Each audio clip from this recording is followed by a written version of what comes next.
Ya, Assalamualaikum warahmatullahi wabarakatuh. Eh, Sebelumnya, perkenalkan saya Amanda, pengelola rumah jurnal Unida Gontor. Ini nanti hari ini adalah sesinya kita belajar eh, soal autocrat ya, teman-teman. Saya nggak tahu ini nanti yang nonton akan siapa karena sistemnya ini nanti akan di-record dan diupload ke YouTube. Jadi biar bisa menggapai banyak orang lebih luas lagi gitu kan. Nah, Nafsi minta tolong sih yang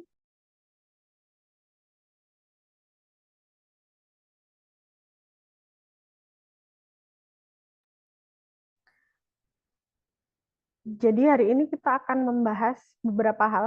Eh, Soal autocrat ini kita akan bagi jadi kurang lebih 4 sesi ya teman-teman. Nah, untuk sesi hari ini adalah pengenalan soal autocrat dulu. Kayak kira-kira nih autocrat itu buat apa? Apa autocrat itu dan fungsinya buat apa kalau secara administratif atau secara bisa digunakan untuk apa sih bagi pelaku administrasi di kantor-kantor gitu kan. Nah, jadi kita langsung mulai aja ya teman-teman. Teman-teman asatidah nih yang barangkali nanti melihat. Jadi aku share screen dulu.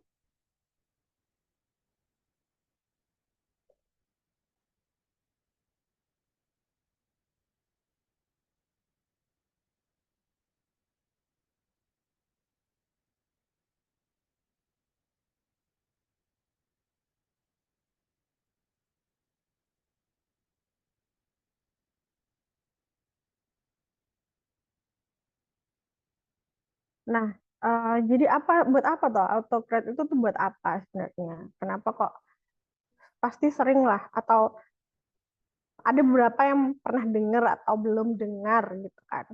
Ada beberapa yang sering juga mendengar autocrat gitu. Nah, sebenarnya autocrat tuh buat apa sih autocrat tuh gitu kan. Nah, basically autocrat itu adalah add-on atau fitur tambahan yang ada di Google Sheet, teman-teman. Jadi di Google Sheet itu sebenarnya banyak hacks-hacks yang sangat membantu kita para administrator gitu kan, para admin-admin kantor ini untuk memudahkan pekerjaan kita, entah itu memperbanyak surat atau mengirim surat langsung ke peserta tanpa kita yang harus kirim satu-satu kayak gitu. Nah, salah satunya adalah AutoCAD ini. Nah, fitur di AutoCAD, inti dari fitur AutoCAD itu sendiri adalah menggabungkan antara template, template ini bisa berubah berupa Google Docs atau PDF, bisa juga slide gitu yang ada di Google Drive kita, dan itu digabungkan dengan spreadsheet. Jadi gimana caranya menggabungkan cara kerja spreadsheet ini dengan template yang kita punya. Template-nya ya bisa berupa itu tadi yang saya sebutkan. Nah, hasil gabungan ini tadi akan menghasilkan sebuah dokumen secara otomatis yang kita nggak usah perlu satu-satu ngasih tulisannya, nggak perlu satu-satu lagi ngasih nama gitu. Nah, hasil yang kita dapatkan ini nanti bisa juga langsung kita kirimkan ke email masing-masing. Kalau untuk administrator kantor ya banyak. Untuk misalkan surat tagihan atau sertifikat peserta, bisa juga surat undangan yang apalagi kalau ada acara besar gitu kan, kita pasti mengeluarkan sangat banyak surat undangan. Daripada kita meluangkan waktu lama bermenit-menit atau belasan menit untuk ngurusin surat menyurat, better kita pakai AutoCAD aja. Kita cuma tinggal ngisi data siapa aja yang mau diundang, bagian apa aja, dan itu akan dikerjakan langsung sama si AutoCAD. Kelemahannya AutoCAD adalah AutoCAD hanya bisa mengirim via email. Belum bisa mengirim langsung direct ke WhatsApp, belum bisa. Sedangkan Kalau surat-surat elektronik sekarang itu kan mostly dia dikirimnya ke WA gitu kan. Nah, cuman biasanya yang saya lakukan adalah saya kirim via email, tapi saya konfirmasikan kembali via WA kalau sudah saya kirimkan suratnya via email atau di grup gitu aja. Oke, next ya teman-teman. Nah, fungsi utama AutoCAD itu apa sih sebenarnya? Nah, fungsi AutoCAD itu seperti yang sudah saya singgung di depan, tapi ini ada beberapa intinya. Yang pertama, dia membuat sertifikat secara otomatis. Jadi, bayangkan ketika teman-teman bikin seminar atau pelatihan yang isi pesertanya itu misalkan 40 orang di waktu yang sama. Itu akan sangat memakan waktu ketika teman-teman harus memberi namanya satu-satu. Makanya kita perlu menggunakan AutoCAD ini biar sertifikat ini bisa diisi otomatis. Kita cuma pilihannya dua. Teman-teman bisa mengisinya dari spreadsheet langsung, atau yang lebih mudah, teman-teman gabungan antara Google Form, spreadsheet, dan template. Kayak gitu. Google Form ini kita kasihin aja lah ke peserta. Kita kasihin aja ke peserta pelatihan atau peserta seminarnya gitu. Biar mereka mengisi sendiri, yang itu nanti akan langsung masuk ke AutoCAD kita, ke spreadsheet kita. Nah, di spreadsheet ini kita bisa mengaturnya juga teman-teman. Bisa dikirim langsung, bisa bisa semua orang yang mengisi itu nanti akan langsung kekirim langsung ke email dia, bisa juga disetting buat kita cek dulu nih, bener nggak gitu. Kalau sudah benar semua, kita langsung klik aja dan langsung ngirim ke email masing-masing gitu. Selanjutnya mengirim laporan hasil. Nah, di laporan hasil ini yang dimaksud adalah untuk beberapa laporan itu kita perlu menggunakan rumus-rumus tertentu yang ada di Excel. Nah, cuman untuk mengirimkannya biasanya kan satu orang atau ke orang lainnya, ini biasanya digunakan untuk penilaian. Mostly digunakan untuk penilaian. Misal, kita habis bikin pelatihan. Di pelatihan ini ternyata ada kayak hasil nanti tuh dia dapat nilai berapa atau ada penilaian tertentunya gitu. Nah, masing-masing otomatis akan memiliki nilai yang berbeda dong, teman-teman ya. Nah, dari nilai-nilai ini kalau kita ngisi satu-satu terus kita ekspor PDF itu kan sangat memakan waktu. Nah, fungsinya si AutoCAD ini biar kita punya data si A nilainya sekian sekian sekian. Si B nilai ininya sekian, nilai itunya sekian sekian. Si C dan selanjutnya. Kita masukin data aja ke spreadsheet sesuai penilaian. Nanti dari spreadsheet ini kita bisa menghasilkan PDF-nya langsung tanpa kita ngisi satu-satu di suratnya. Di surat keterangannya atau entah di piagamnya, entah di ijazahnya, seperti itu. Nah, ini fungsi yang lain dari AutoCAD sendiri. Selanjutnya mengisi formulir atau undangan yang saya singgung di awal. Bayangkan ketika teman-teman punya agenda Monef tahunan. Monef tahunan. Ini basic story dari rumah jurnal sendiri ya, teman-teman. Jadi ketika awal saya masuk di rumah jurnal, saya harus bikin undangan pengelola jurnal itu 33. Ada sekitar 33 jurnal di kampus, di Unida ini. Belum lagi undang-undang untuk bapak-bapak waris segala macam. Belum lagi kayak atasan-atasan kita sendiri, pasti kita mengeluarkan surat banyak banget. Sedangkan saat itu saya baru dan saya masih meraba-raba ini formatnya seperti apa, yang benar kayak gimana gitu.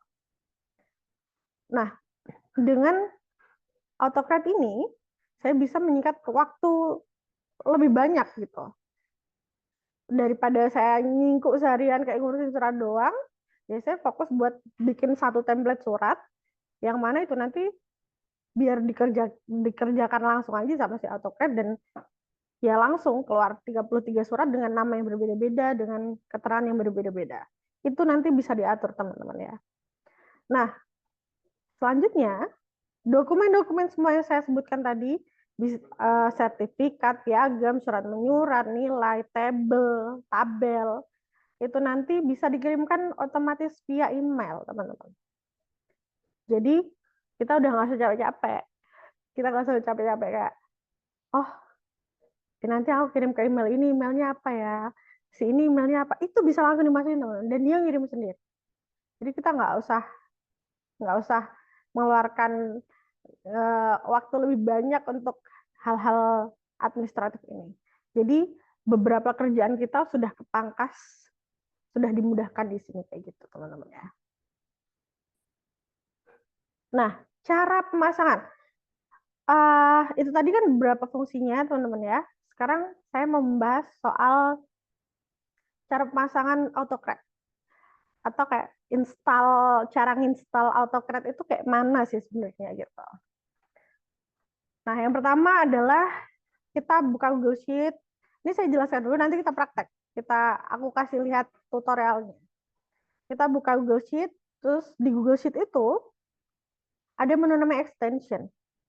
Cari aja di situ add-on dan get add-on, kemudian cari AutoCAD, klik install, izinkan apa yang diminta itu. Kemudian kalau sudah, klik lagi di Google Sheet, extension, cari AutoCAD dan launch. Itu kita baru mulai bekerja di situ. Nah, kita tutorial langsung aja ya, teman-teman.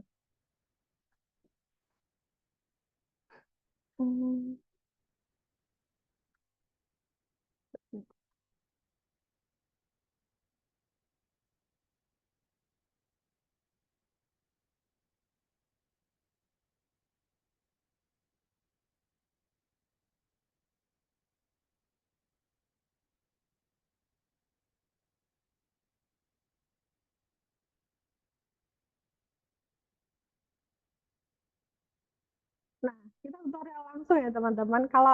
Mohon maaf nanti kalau memang saya ngomongnya kecepatan, bisa di pause-pause dulu. Nah, ini pertama kali yang harus kita lakukan adalah buka spreadsheet, teman-teman. Kita buka spreadsheet kita. Nah, kemudian spreadsheet ini kita cari extension. Nih, extension di sini ya. Di bagian paling atas, extension. Diklik aja, klik add-on. Ini ada manage add-on dan ada get add-ons. Nah, ketika itu sudah terinstall ya kita di manage, tapi ketika belum kita get add-on ya. Nah, di sini itu banyak banget fitur-fitur yang bantuin kita banget atau kayak hacks Google Sheet itu di sini ada. Cuman hari ini kita belajar bareng soal AutoCAD dulu ya, teman-teman. Kita klik aja AutoCAD. Nah, seperti ini tampilan si AutoCAD ini. Kita langsung klik install. Nah, karena ini sudah terinstall ya, kita cek dulu nih, sudah terinstall belum? Oke, pakai ini ya. Continue. Pokoknya lanjutin aja lah ini nanti ya. Allow, izinkan. Kita tunggu dulu. Biarkan dia bekerja dahulu ya. Nah, karena di laptop saya sudah terinstall, jadi keterangan seperti ini. Kita klik dan aja. Nah, tapi teman-teman, kalau memang di komputer teman-teman belum terinstall atau kayak di sheet teman-teman belum terinstall, itu tadi sampai di bagian yang sebelum tampilan ini itu sama. Nah, di situ nanti akan ada petunjuk-petunjuknya atau perintah-perintah selanjutnya lanjutkan aja, diizinkan terus aja atau di allow kalau yang pakai di bahasa Inggris di PC-nya ya. Nah, di sini keterangan sudah install. Kita close dulu di sini. Kita balik ke extension ini, teman-teman ya. Terus kita cek di AutoCAD, open.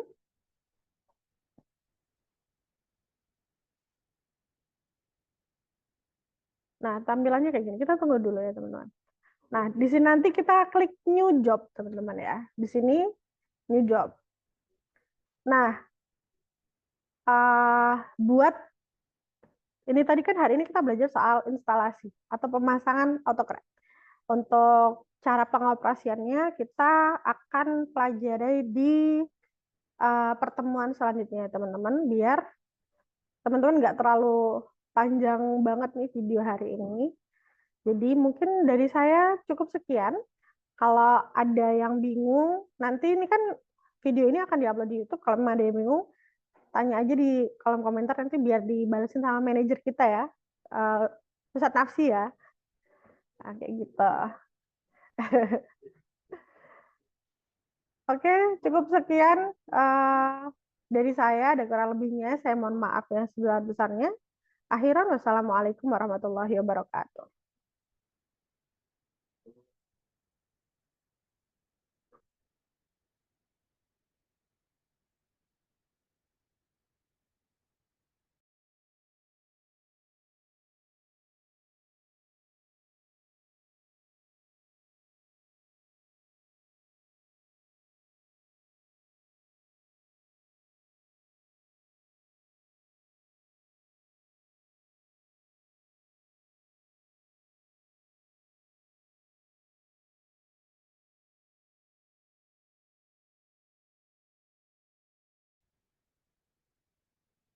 Oke, Bismillahirrahmanirrahim. Assalamualaikum warahmatullahi wabarakatuh. Nah, kita bertemu lagi ya setelah kemarin berjumpa. Tadi kan sudah dipaparkan sama Ustazah. Kalau Ustazah kan membahas terkait administrasi bagaimana cara mengautomasi surat agar memudahkan dan mengefisiensi dalam bekerja. Kalau dari saya nanti kita itu akan belajar bagaimana tuh cara membuat jurnal, mengisi jurnal, lalu mempermat jurnal agar terlihat ciamik gitu. Nanti seperti yang saya sampaikan kemarin, kita runtut nanti. Runtut kita buat dulu jurnalnya, lalu nanti kita permak dalamnya, lalu nanti baru ke pengelolaan, mulai dari artikel, manuskrip masuk sampai terbit yang hingga bernama artikel. Kalau manuskrip itu baru masuk dinamakan itu. Nah, nanti kalau sudah keluar baru dinamakan artikel. Oke, yang pertama kita bahas bagaimana cara menginstal OJS di perangkat ataupun cPanel teman-teman semuanya.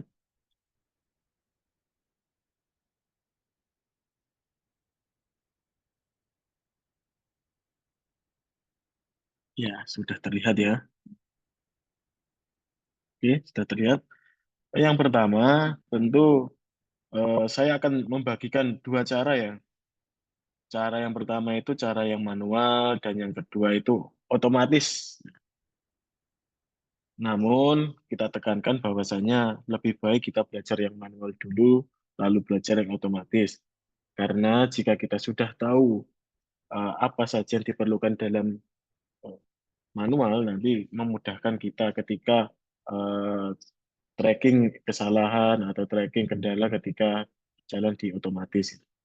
Tentu yang pertama itu adalah kita download dulu aplikasinya. Nah, kita ketikkan gini aja di Google. Oh iya, yang perlu diingat bahwasanya sebelum menginstal ini, teman-teman semuanya harus punya cPanel-nya dulu ya. Nah, ini ada beberapa versi dari OJS, ada beberapa versi.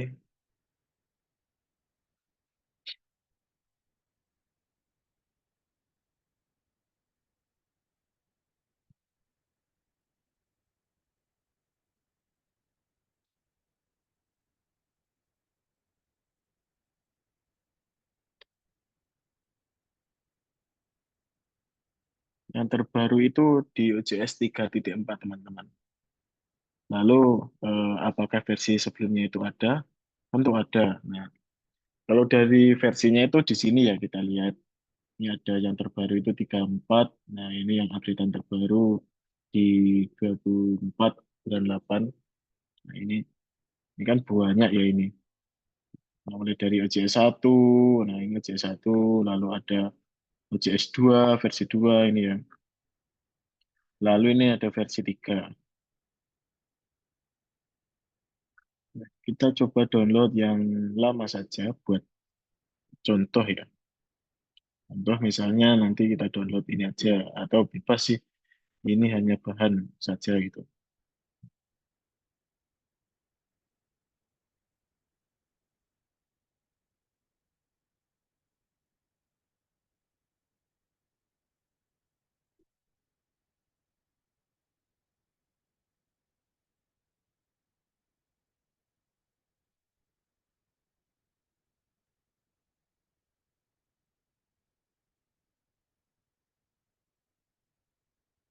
Oke, setelah di-download nanti disimpan dahulu. Nah, di OJS ini kita di sini tuh punya beberapa kriteria. Kriterianya apa saja atau syarat agar bisa OJS itu berjalan secara normal. Oh, nah, ini salah satunya itu PHP-nya harus versi 7 ke atas ya. Satunya itu kriteria sistemnya.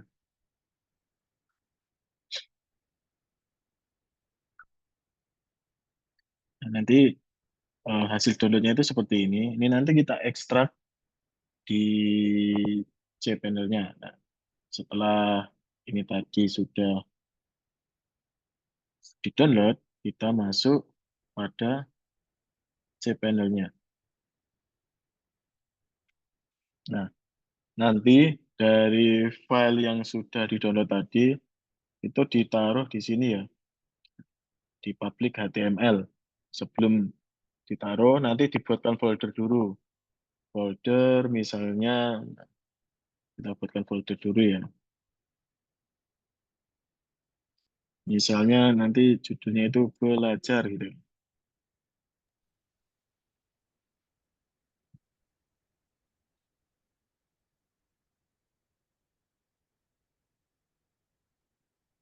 Kita cari foldernya, lalu nanti di paste di situ. Soalnya di sini ya.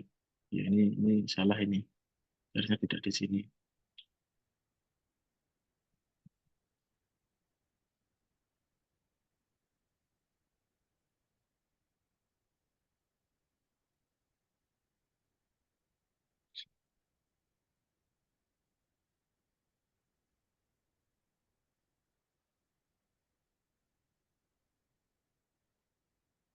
Nah,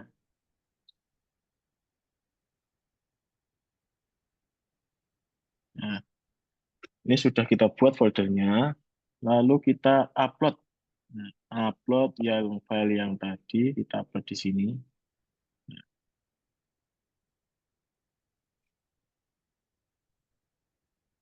kita upload di sini ya.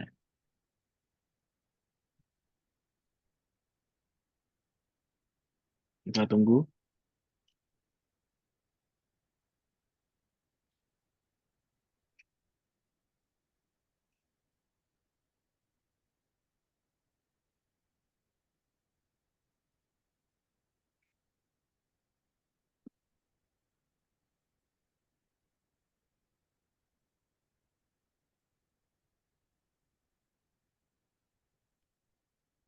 Nah, ini sudah komplit ya.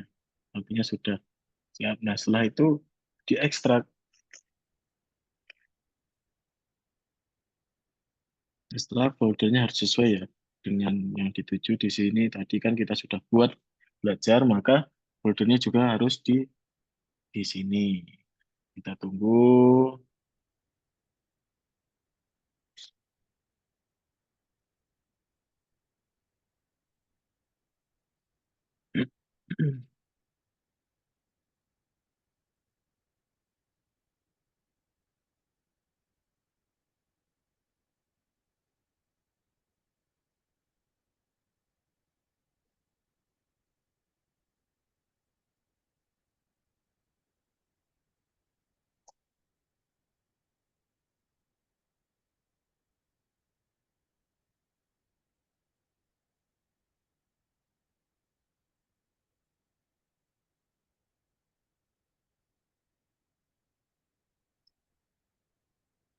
Oke, dilanjut. Tadi kan sudah kita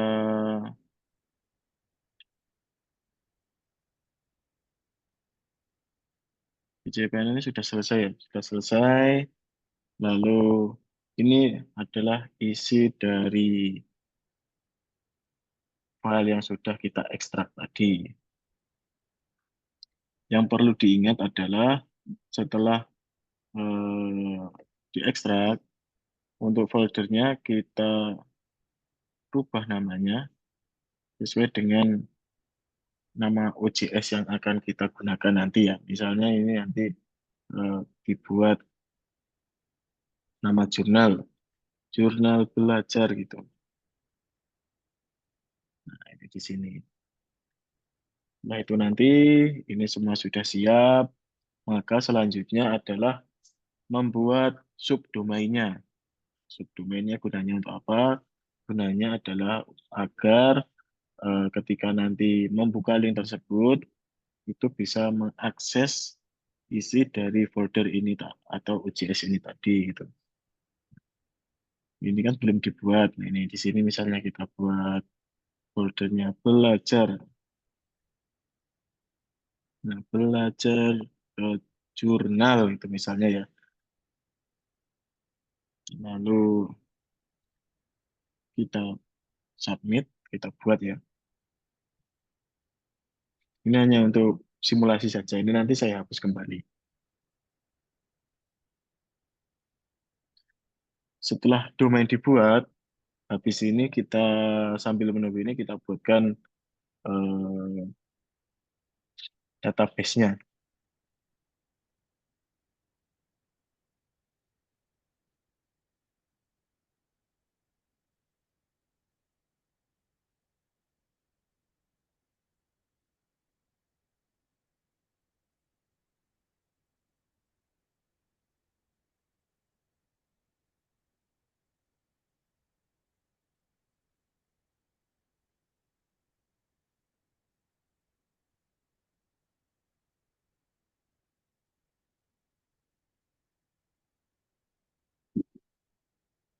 Oke.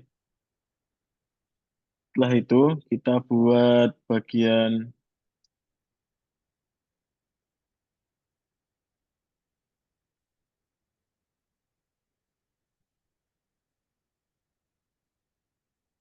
database, lalu misalnya tadi kita buat eh, database belajar gitu. Nah, nanti nyimpennya itu di sini, di belajar database ini nanti. Ini kan yang sudah ada di sini ya. Ini kan banyak gitu. Nah, nanti kita buat di sini create database. Kita create, setelah itu nanti tinggal kita set up, nah, kita set up di bagian OJS-nya ataupun mengakses link tersebut. Nah, itu itu tadi untuk apa namanya eh, setup-nya ya, setup manual. Kalau setup otomatisnya bagaimana? Ini sangat simpel untuk setup otomatis. Untuk setup otomatisnya kita dari awal kita buka bagian cPanel, kita buka bagian cPanel, kita cari aplikasi Softcalus. Di mana nyarinya? Di sini. Di portal CMS, kita search saja di sini. Kita search Open Journal System gitu. Muncul. Tinggal kita install now di sini. Kita tinggal install now, kita set up alamatnya nanti dituju namanya apa, tinggal kita ketikkan, lalu kita pilih versi OJS-nya mau yang terbaru atau terlama itu bisa bebas. Lalu untuk admin account-nya nanti di setup, di sini username-nya diisi sesuai dengan kebutuhan, lalu password-nya nanti bisa disesuaikan dengan privasi masing-masing teman-teman semuanya ya. Di advanced option, nah ini database-nya kita setup, juga kita kasih nama bebas, misalnya belajar atau apa. Lalu lokasinya nanti bisa dipilih untuk otomasi backup-nya. Nah, sebenarnya sama ya kurang lebih dengan yang manual. Kalau yang manual itu bedanya kita harus download sendiri, download dulu, setelah itu nanti kita buatkan folder di cPanel-nya dengan nama jurnal kita. Setelah itu nanti kita buatkan subdomainnya untuk link akses agar mudah orang-orang mengaksesnya. Lalu nanti kita buat database-nya untuk menampung data-data dari OJS itu tadi. Kurang lebih sebenarnya sama untuk alurnya. Yang membedakan itu hanya tata caranya. Tata caranya. Kalau yang manual itu memang kita agak ribet, namun kita paham alurnya di sistemnya itu bagaimana. Kalau di otomatis, ya seperti ini tadi, itu sangat mudah ya. Tinggal isi, klik, nah itu sudah jadi ya nanti. Lalu di otomatis itu memang sangat-sangat mudah sekali. Tinggal kita nanti sesuai dengan kebutuhannya. Setelah ini tadi setup, nanti kurang lebihnya munculnya seperti ini ya teman-teman. Ini sudah saya setup ya. Untuk sesi selanjutnya, nanti kita akan belajar bersama. Ini kan masih polosan ya. Ini nanti kita rombak, kita permak, kita percantik, kita sesuaikan lagi dengan jurnal yang akan kita bangun. Nah, nanti masih workshop UCS 3. Nanti kita sesuaikan lagi. Lalu kita pokoknya kita kelola ini nanti sebagus dan semenarik mungkin kurang lebih seperti itu. Pada sesi ini kita belajar itu tadi tutorial ataupun cara bagaimana menginstal OJS di cPanel ya. Cara seperti itu. Sangat mudah dan sangat simpel. Yang sulit itu niatnya ya. Itu memang sangat sulit. Kurang lebih seperti itu. Nanti jika ada pertanyaan ataupun kurang jelas bisa ditanyakan ke bagian rumah jurnal langsung. Kita belajar bersama lagi secara face to face juga bisa ataupun secara private Zoom dengan manajer juga bisa. Nah, itu. Baik, Mirza, aku tanya. ya Ustazah, Suaraku nggak kedengeran. ya terdengar Ustazah, terdengar Ustazah, Ini tadi kan belajar yang installnya otomatis sama enggak gitu kan. iya. Kalau yang ini ada kelemahannya nggak yang diinstal secara cepat tadi? Oke, bagus pertanyaan Ustazah. Ada kelemahan nggak kalau diinstal secara otomatis? Nah, sebenarnya pengembang aplikasi itu sudah memikirkan bagaimana cara menanggulangi bug, terus kendalanya apa saja. Nah, kalau kendala sebenarnya nggak ada ya, nggak ada. Tapi secara teknis, ketika kita menginstal secara manual, kita itu paham di sistem itu alurnya bagaimana, mulai dari meletakkan filenya, lalu men-setup filenya itu tadi, lalu menyeting database-nya seperti apa, lalu kita setup domainnya dengan sesuai nama jurnalnya. Nah, itu nanti kita paham. Bedanya di situ, beda pokoknya. Kalau di otomatis, kita belum tentu desisinya itu paham. Akan tetapi, fungsi dari otomatis ya itu tadi memudahkan, mempercepat, dan tentu saja itu eh, tidak menyulitkan gitu fungsi otomatis itu ya. Beda kalau manual, memang kita agak ribet. Tapi kalau kita menginstal secara manual, semisal, semisal nanti di kedepannya itu ada kendala A, ada kendala B, kita itu trackingnya mudah. Misalnya di OJS-nya loh, ini kok nggak muncul ya ini ya, kita klik-klik kok nggak bisa ya. Nah, kita pertama pasti tentu kita cek di pengaturan JS-nya. Oh ini sudah loh, padahal sudah kita setup sedemikian rupa, tapi kok tetap nggak bisa ya. Nah, ternyata ketika kita track, lalu kita cari masalahnya di akarnya bagaimana. Nah, kita buka itu di cPanel yang tempat kita install tadi. Itu. Kalau kita install, tuh, ternyata oh ini ada izin yang belum kita rubah, yang seharusnya itu publik, ternyata di sini sifatnya privat gitu. Nah, hal-hal kecil begitu ketika kita install manual, kita belum tentu tahu letak-letaknya. Kurang lebihnya seperti itu saja. Bedanya hanya di situ. Tapi kalau yang otomatis itu data-data yang kayak di manual tadi juga ada, Mas. Maksudnya ke save juga atau tidak gitu maksudku. Tentu ada saja sudah ke Ada save ya. otomatis. Iya, ke save otomatis. Cuman nanti kalau yang otomatis itu pasti kita kan nyari-nyari ya, nyari-nyari dan itu juga butuh waktu ketika nyarinya. Ya tergantung tingkat pemahaman dan kepandaian teman-teman kalau di situ untuk menyarinya gitu. Ini kalau aku tanya di luar materi boleh nggak, Mas? Iya, bisa Ustazah. Materi apa Ustazah? Ini kan kita pakai platform OJS yang tadi didapatkan dari cPanel tadi ya.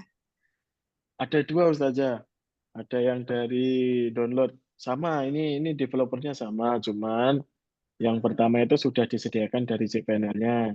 Yang kedua itu kita download dari luar, semisal mau menginstal versi yang tidak ada di cPanel. Misalnya kan di sini tadi ya, di mana tadi ya. Nah ini kan di sini tuh hanya tersedia dua versi ya.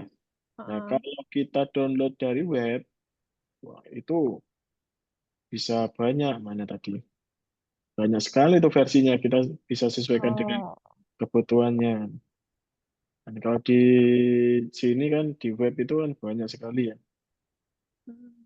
Ada yang versi 3.4, 3 versi 3 versi 2, lalu ada yang OJS keluaran lama OJS 2, ada OJS 1. Nah, sedangkan di cPanel itu nggak ada Ustazah. Nah, bedanya di situ. Pilihannya terbatas itu tadi ya. Iya, terbatas. Terbatasnya karena apa? Memang fungsi yang paling terbaru itu karena yang terbaru diterbitkan untuk menutupi bug atau kendala di versi lama. Begitu saja. Kalau untuk pembayarannya, Mas, Pembayaran apa Ustazah? ini tuh kayak gini ini tuh free kah atau kita perlu bayar bagian apanya atau seperti apa gitu? Gratis Ustazah ini. Nggak berbayar. Yang berbayar itu cPanel-nya. Cpanel itu ya ini cPanel itu. Oh, berarti yang berbayar cPanel-nya. Ya, cPanel-nya itu berbayar. Kalau OJS-nya itu free, tidak dipungut biaya. Kalau pembayaran cPanel-nya itu per apa, Kak? Per bulan atau Per tahun Ustazah. per tahun ya? Iya. Oke. Berarti ketika kita punya cPanel, kita bisa bikin banyak website dong, Mas, atau gimana? Tentu bisa, tapi yang perlu diingat di domainnya itu nanti tidak bisa custom ya, atau nanti bisa buat domain sendiri dan harus bayar lagi gitu. Oh, gitu. Kalau di sini kan one for all, artinya satu untuk semua, Hmm, makanya disamakan gitu. Hanya perubahan di penamaan jurnal itu tadi. seperti itu. Betul Ustazah. Ini aku tanya lagi boleh nggak? Boleh Ustazah, silahkan. Berarti, mohon maaf ya Mas, ini kan aku awam nih di bidang perwebsetan ya. Dan Iya saya Ustazah. cukup tertarik nih belajar OJS dan kawan-kawannya. Karena eh ya memang awam aja gitu. Berarti eh kalau kalau secara biar mudah biar lebih mudah dipahami oleh orang awam seperti saya nih Mas. Berarti cPanel ini adalah domain yang bisa menghasilkan beberapa website itu tadi gitu ya, kurang lebih gitu. Ya, bisa begitu. Tapi lebih tepatnya gini, cPanel, Gimana? cPanel itu ya lahan. cPanel itu lahan, Oke. lahan kosong. Nah, Heeh. sedangkan OJS itu salah satu bangunan di situ. Itu Oh gitu. Berarti kita bisa selain OJS masih banyak yang lain-lain lagi nih berarti di cPanel itu tadi. bisa, bisa. Misalnya nanti di cPanel-nya kan satu, nah, bisa kita install OJS. Terus kedua, terus kepikiran, oh, wah saya punya bisnis ini nih. Misalnya bisnis jualan tempe atau jualan kering atau jualan eh, kentang Mustafa. Nah, itu bisa Ustazah kita buatkan di situ. Kita buatkan di situ nanti terus kita buat landing page-nya nanti kita buat di situ bisa Ustazah seperti itu. Oke, oke. Baik, Kak, terima kasih. Ya, ya gini terus tambahan Ustazah. Eh, Kalau untuk domain, nah, ini yang penting nih domain nih. Untuk domain itu harus disesuaikan dengan yang kita tuju ya. Jangan kan misalnya kan domain utamanya tuh jurnal gitu, terus nanti belakangnya kita buat subdomainnya nama eh, nama apa namanya, nama yang lain terus nggak sesuai sama itu. Nah itu jangan saja, nanti apa namanya, yang menguji websitenya tuh bingung nanti loh, ini jurnal tapi kok jualan tempe, tapi kok jualan kentang ya, ini jurnal apa ini. Nah nanti kan di situ bingung, harus dibuat beda untuk subdomainnya. Oke, Kak. Siap. Terima kasih. Ya terima kasih saja. Ustadz Nafsi, ada kendala, sudah paham atau sudah nggak tahu? Oke, baik. Oh, itu tadi ya sedikit penjelasan. Nah, penjelasan tentu, penjelasan dari saya itu tidak semuanya bisa dikatakan 100% benar, tapi ada beberapa kevalidan yang di situ. Oke, dari saya cukup sekian. Wassalamualaikum warahmatullahi wabarakatuh. Ada wabarakatuh.